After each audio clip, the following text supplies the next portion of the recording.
Avis à la génération tête baissée. Si vous vous dites être de la génération tête baissée, soyez-le pour une bonne raison. Toi jeune, que fais-tu avec ton smartphone? Est-ce que ton smartphone t'aide à gagner de l'argent? Ou est-ce qu'il t'aide juste à faire du divertissement? Et même s'il t'aide à faire du divertissement, est-ce que ce divertissement te rapporte de l'argent? Voilà les bonnes questions qu'il faut que tu te poses. Il y en a que tu vois qui gagnent des millions avec leur smartphone, juste à la maison. Et il y en a que tu vois avec des iPhone 12, mais qui continuent de demander à autrui « j'ai besoin de 300 000 francs ». Sans savoir qu'avec ce iPhone 12 en main, qui vaut même plus que 300 000 francs, vous pourriez vous faire des millions par mois ou même par semaine. Ça dépend de la niche que vous touchez. Alors, soyez de la génération tête baissée, mais pour une bonne raison. Travaillez intelligemment avec votre smartphone et gagnez votre vie. Gagnez votre liberté financière. Avec votre smartphone, arrivez à payer votre loyer.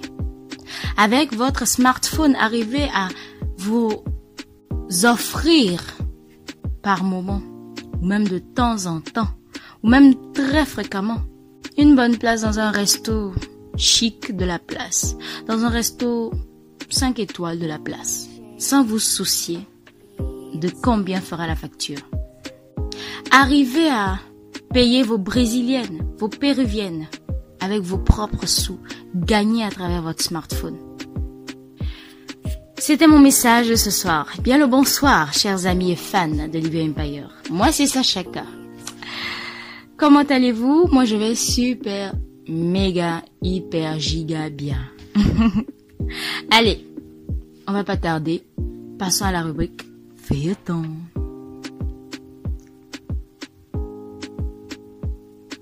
Piège du destin de Mr. Yao Kumonji Midorin, chapitre 24. Sans raison valable. Senam est assise au séjour, toujours avec son calme. Maounion sort de sa chambre et va vers la porte du séjour qu'il a entendu toquer. Dans le même temps, l'espace se fait entrouvert à l'entrée. Amé franchit le seuil, tombant sur eux. Elle court très enthousiaste à Senam pour se jeter à son cou, laissant un emballage sur la petite table centrale. « Maman! Comment tu vas, maman ?» s'écrie-t-elle. Senam ne lui répond pas. Elle ne manifeste même rien. Elle reste calme, comme si rien ne la concernait du tout. Amé poursuit. « Maman, c'est moi ta fille Amé. Je suis heureuse que tu sois enfin à la maison. Tu vas voir, nous allons bien prendre soin de toi. Ici, nous tes enfants. Nous t'aimons beaucoup, beaucoup, beaucoup, beaucoup. » Pas vrai, faux Maounion? Tournons ensuite le regard à Maounion. Senam reste toujours sans geste, sans mot, et ne fait que la regarder. Oui, c'est vrai. Maman, tu verras comment tu seras bien entourée ici à la maison. Répond aussi Maounion à Amé en rassurant en même temps ainsi sa maman. Amé se lève et va à Maounion qui lui présente de la peine encore dans les yeux. Elle lui prend ses deux mains. « Faux Maounion, il a quoi encore? Maman est avec nous et elle va guérir. Ne désespère pas, s'il te plaît, mon merveilleux homme. Tu verras qu'avec notre amour et notre chaleur à nous tous, elle va se remettre, je te l'assure. Aussi, tu ne dois pas être triste devant elle, hein. Ça va l'affecter et aggraver son état, parce qu'elle sera triste aussi en te voyant. Ce dont elle a besoin maintenant est qu'on déteigne de la bonne humeur sur elle, lui procurer de la joie et la faire sentir aimée en famille, mon chéri. Oui, je comprends, Amé. Juste que je n'arrive pas à me faire que depuis là, maman soit toujours dans cet état. J'aime mal de voir ma maman de la sorte. Je sais, faux Maounion. Tout ceci ne serait pas arrivé si ce n'était pas mon papa. Fermons cette page et merci plutôt pour tes précieux conseils. Mon infirmière et assistante attitrée. Maintenant, je peux savoir comment va ma sœur adorée? Comment tu vas pour moi, chérie? Tu ne m'as même pas fait de bisous et même pas salué d'ailleurs. J'étais très empressée de voir maman. Je vais bien. Et toi pour moi, mon grand frère d'amour? En lui faisant de la bise. Ça va aussi. Et maman? Et daddy? Tout le monde va bien. Maman te salue. Elle me charge de te dire qu'elle passera avec daddy pour voir maman. Ah, merci beaucoup. Je vais à la cuisine préparer un bon plat. Nous allons nous gaver. Comme tu peux voir, ce sachet posé sur la table, j'ai déjà tout apporté moi-même. Ta dulcinée aussi sera là. Je l'ai appelée. Vous deux là, c'est toi-même qui as décidé de plonger la tête dans la polygamie. Tu dois nous assumer. Mais dis-moi, mais sincèrement, ça ne t'a jamais gêné de me voir avec Biova? J'avais tellement peur au début à cause de toi. Au début, si, faux maoignon. Je me voyais me dérober ce qui m'appartenait. Ce qui t'appartenait? Oui, ce qui m'appartenait. Ça fait déjà des mois que je garde ceci pour moi, toute seule, quand tu as commencé avec Biova. Aujourd'hui, je vais te l'avouer. Et je ne vais l'avouer qu'à toi seule, mon unique. Je t'écoute, chérie. Quand nous faisions des sorties, toi et moi, nous allions dîner ou nous nous amusions, je me voyais déjà dans un beau couple avec l'homme qui me comble tellement de joie. C'était un bonheur immense que j'éprouvais. Je vivais un parfait amour et ça me faisait tellement baver de l'idéal pour nous deux. Je me voyais avec l'homme de mes rêves, que j'aime de toutes mes forces depuis mes 14 ans, sans pourtant rien savoir de ces choses-là en 7 ans. L'homme qui m'est si précieux, tellement précieux, plus que tout depuis toute petite. Et pour toi, je pourrais renoncer à tout. Je pensais juste qu'il y avait encore du temps pour nous, pour que je finisse mes études d'abord. Je ne t'imaginais pas un seul instant avec une autre femme. Naïvement pour moi, nous nous appartenions. Nous étions des amoureux, tous les deux, et tu serais mon mari à tous les coups.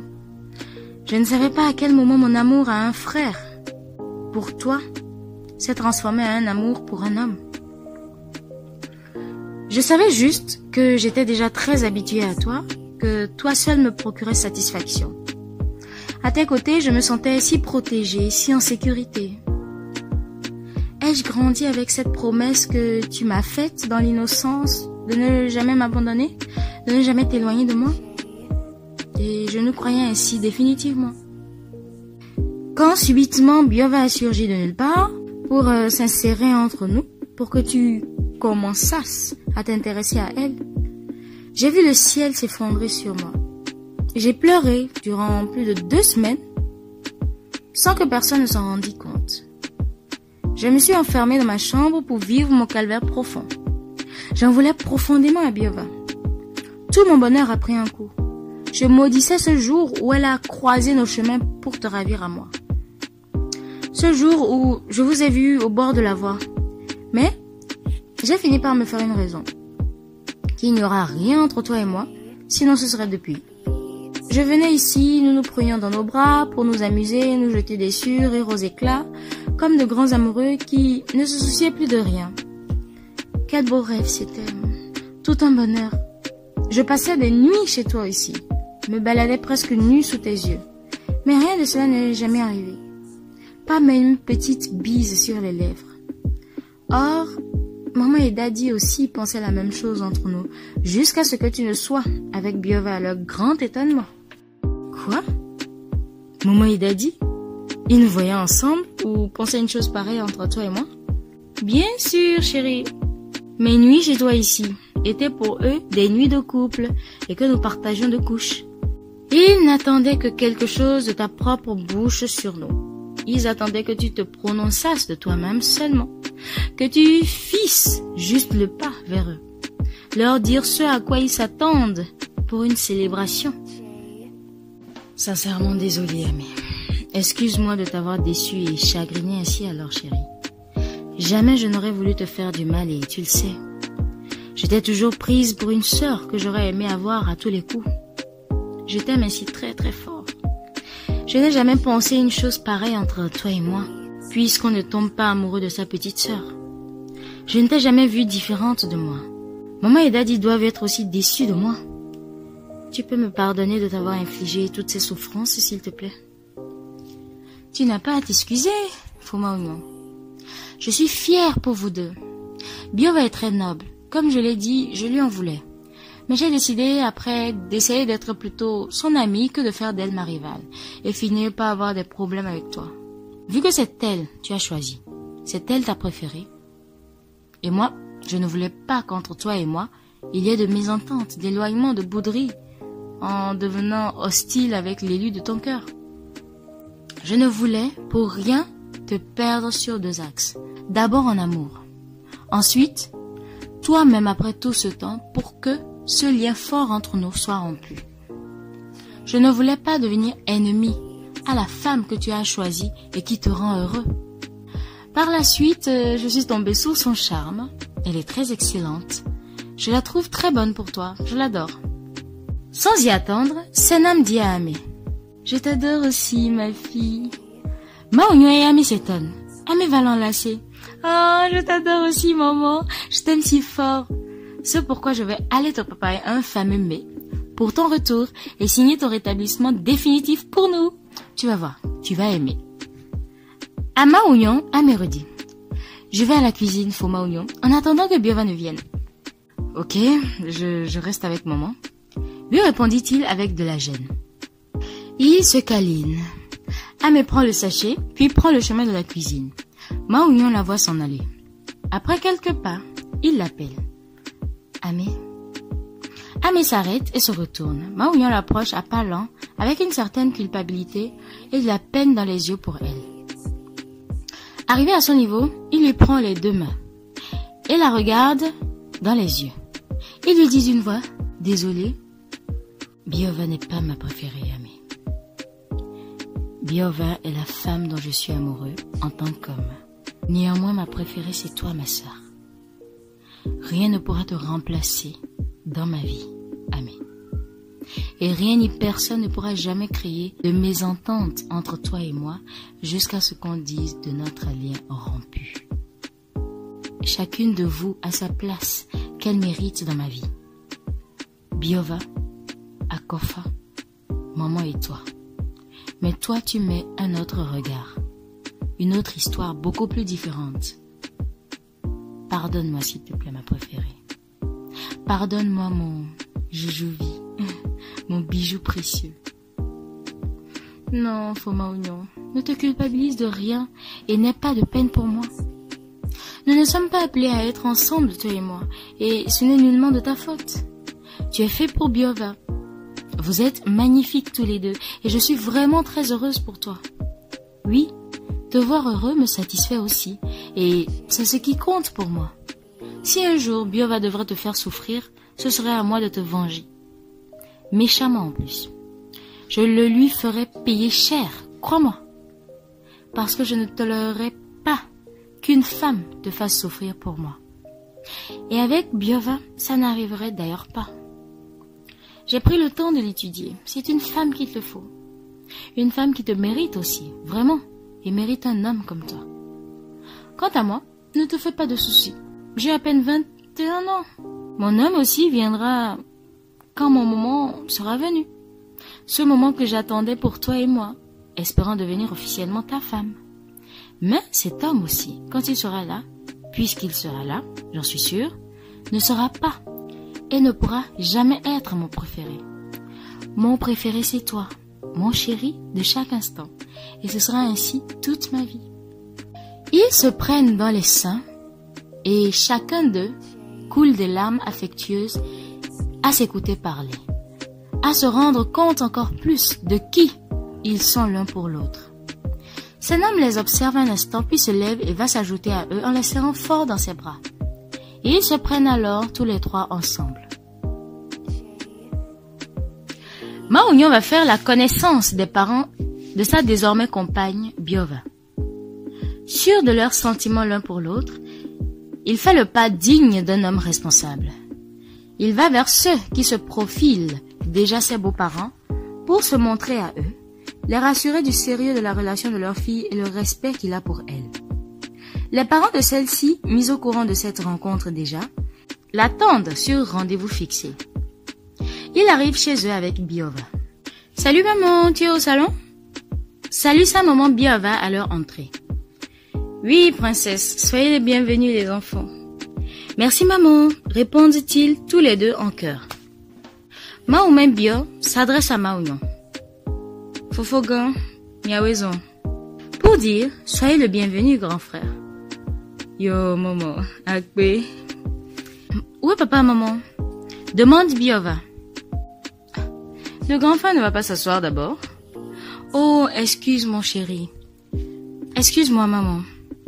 Les deux vont prendre place dans le sofa. Dans le même temps, monsieur Amoussou vient aussi dans le salon, descendant les escaliers. Ah, papa, fait Biova en se levant pour aller à son père. Elle le prend par un bras dans les siens. Oui, ma fille chérie, ma princesse. Ton visage illumine. Lui répond le père aussi. Ils viennent s'asseoir. Amoussou à côté de Maoumen Bio, sa femme, et Biova à côté de Maounion, toute souriante. Soyez les bienvenus, les enfants. Tu dois être Maounion. Devine Amoussou. Oui, papa, c'est bien moi. Répond-il cérémonieux. Ah, je comprends le pourquoi ma princesse est encore plus joviale ainsi. Une fois encore, bienvenue mon fils. Merci beaucoup, papa. Biova se lève et va apporter de l'eau en bouteille avec un verre à Maounion, puis un autre verre pour elle aussi. Après les salutations aux parents, Amoussou demande. Dis-moi, jeune homme, tu fais quoi dans la vie? Biova vient regarder le visage de Maounion comme si affolé. Maounion se redresse, elle lui hoche la tête. Et calmement, il répond sans aucun effroi. Je tiens une boutique de vente des produits agricoles et j'y vends un peu de tout, ce qui sert à l'agriculture et à l'élevage, papa. En plus, je tiens une ferme agricole. Donc, je suis entre le village que j'y vais chaque 2 mois et la ville. Donc, si je comprends bien, tu es agriculteur ou tu es dans l'agriculture? Oui, c'est ça, je suis agriculteur. Je vois. Tu es de quel village alors? Agbelouvé. Je suis d'Agbelouvé, papa. Et tes parents? Maounion devient là un peu pâle. Il y a ma maman qui est avec moi à Lomé ici. Et ton papa? Je ne le connais pas. Il est mort dans un accident de voiture à mes 8 mois selon ma maman. Oh, désolé mon fils, lui dit Maoumen Bio. Merci maman. Trésor se sent gênée par ces questions qu'elle juge de trop déjà. Mais elle n'a pas le choix et ses parents ont aussi le droit. Amoussou continue son interrogation. Et ta maman, elle s'appelle comment? Senam. Senam. Oui, papa. Et ton papa, il s'appelait comment? Il s'appelait Seignon. Amoussou devient du coup bizarre, comme si ses noms lui disaient quelque chose. Sa femme l'ayant remarqué lui demande. Un problème, chérie? Tu le connais? Non. Se tournant vers Maounion, il reprend sa question. Et tu dis que vous êtes d'Agbelouvé? Pas vraiment de là. Je sais juste que j'ai grandi là-bas depuis mes 1 an jusqu'à ce jour. Mais sur mon village, je ne sais rien et ma maman ne m'a jamais donné une raison pour que je sache. Quel est alors ton nom de famille si je peux savoir? Sans souci, papa. C'est Noulenko. Tu veux dire que ton papa s'appelait Noulenko Seignon? Si je te suis bien? Oui, Noulenko Kosigan Seignon. Amoussou, on dirait, envahi par une nervosité. Maoumen Bio et Biova ne comprenant plus rien. Maounion encore moins. Maoumen Bio demande à son mari une fois de plus. Un problème, chérie? Amoussou ne répond rien à sa femme. Il se lève et quitte le salon. Attendez mes enfants, je reviens, dit-elle à Maounion et Biova. Elle monte et revient un instant après. Il y a quoi qui se passe, Enonye? Pour dire ma mère. Lui demande Biova un peu frustrée. Ton papa ne m'a rien dit. Il m'a juste demandé de le laisser tout seul. Je ne le comprends pas. Mais papa ne peut pas faire une chose pareille. Il y a quoi qu'il a pris d'un coup qu'il adopte cette attitude? Je crois que je vais devoir m'en aller donc. Estime Maounion. Fofogan, Mbabi Diolo. Pour dire, ne te fâche pas, grand frère. Non, ce n'est pas grave, maman. Et merci à vous. Chérie, dit-il à Trésor. Je vais m'en aller. Je te dépose dehors, s'il te plaît mon chéri. Ma Oignon et la maman de sa petite amie se font au revoir. Il sort de chez eux, accompagné au dehors par la petite amie. Au dehors, Trésor essaie de relaxer Ma Oignon pour ce qui venait de se passer avec son papa, qui s'était montré d'un coup bizarre pour les frustrer tous. Ne sois pas énervé pour le comportement de mon père, s'il te plaît, mon amour. Non, je ne suis pas du tout énervé, mon amour. Mais pourquoi a-t-il changé du coup comme ça? Pourquoi ce comportement? C'est ça que je ne comprends pas. Je vais parler avec lui, chérie. Moi aussi, je n'ai rien compris. Je n'ai jamais vu mon papa se comporter de cette manière. C'est quelqu'un de bien, je t'assure. Ce qui m'embarrasse, c'est cet air de connaître ou d'avoir une idée de mon papa qu'il a eu. Je suis bouleversée par cette attitude qu'il a affichée en prenant connaissance de son nom. Ça n'a aucun sens. Ça me confond. Non, ne te tourmente pas pour un rien du tout. Ne te donne pas du stress gratuit. Surtout n'oublie pas, je suis là pour toi, toujours et toujours. À l'intérieur de la maison, Amoussou redescend au salon. Où est ta fille? Demande-t-il à sa femme en grondant. Elle est partie laisser son amie au dehors. Il y a quoi qui ne va pas? Je veux voir ta fille et tout de suite. Elle ne va pas tarder. Mais dis-moi ce qui se passe. Je dis, je veux voir ta fille tout de suite. Mais arrête de me crier dessus et de crier dans le vide comme ça à la fin. C'est quoi qui te met dans cet état? S'emporte sa femme aussi plus estomaquée. Dans ces roulements de tonnerre sur sa femme, que leur fille fait son entrée sur eux. Amoussou ne lui laisse même pas un seul instant avant de se déverser sur elle. Toi, je ne vais plus jamais voir ce jeune homme dans cette maison. Et je ne veux plus jamais te voir avec lui. Je crois que je me suis fait comprendre. Mais, papa, c'est quoi le problème? Moi, Oignon que tu viens à peine de rencontrer, t'as fait quoi? Je ne veux rien entendre. Et je ne veux pas de questions sur ma décision. Mao Membio, complètement bouleversé, veut parler. Il lui lève une main autoritaire. Mais papa, tu ne peux pas me faire ça. C'est l'homme que j'aime. J'ai déjà parlé. Ceci n'est pas un débat pour avoir de l'opinion de qui que ce soit dans cette maison. Il sort, crie sur le gardien de lui ouvrir le portail, puis sort avec une de sa voitures de la maison. Biova, perdu en larmes, s'effondre aux pieds de sa maman qui perd complètement la boussole. Son mari ne s'est jamais comporté ainsi depuis plus de 25 ans déjà qu'ils se sont mis ensemble. Il a été toujours un homme patient, tolérant. Et qu'est-ce qui lui arrive d'un coup? Elle ne comprend absolument rien. Elle est complètement déboulonnée, abasourdie. Maman, dis-moi que ce n'est pas vrai. Qu'est-ce qui arrive à papa? Fais quelque chose, s'il te plaît. Supplie en pleurs sa maman, Biova. Calme-toi, princesse. Calme-toi, je t'en prie. Moi non plus, je ne comprends rien à son attitude. C'est ton mari, parle-lui. Tu dois mieux le connaître et savoir le maîtriser. Bien sûr, je vais le faire. Je te le promets, chérie.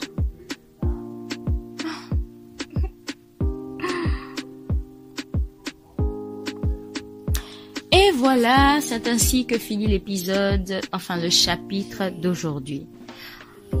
C'était Sachaka pour le plaisir de votre écoute. Et comme vous pouvez le constater, apparemment Monsieur Amoussou connaît très bien le papa et la maman de Ma Oignon. Qu'adviendra-t-il donc de l'histoire d'amour entre Biova et Ma Oignon? Et pensez-vous à ce à quoi je pense? J'ai nettement l'impression que ce Monsieur Amoussou est ce vieil ami de Seignon qui a largué la famille quand celui-ci est décédé. N'avez-vous pas cette impression? En tout cas, rendez-vous demain pour qu'on sache de quoi il en ressort. Ce sera tout et je vous dis à demain pour un nouveau chapitre.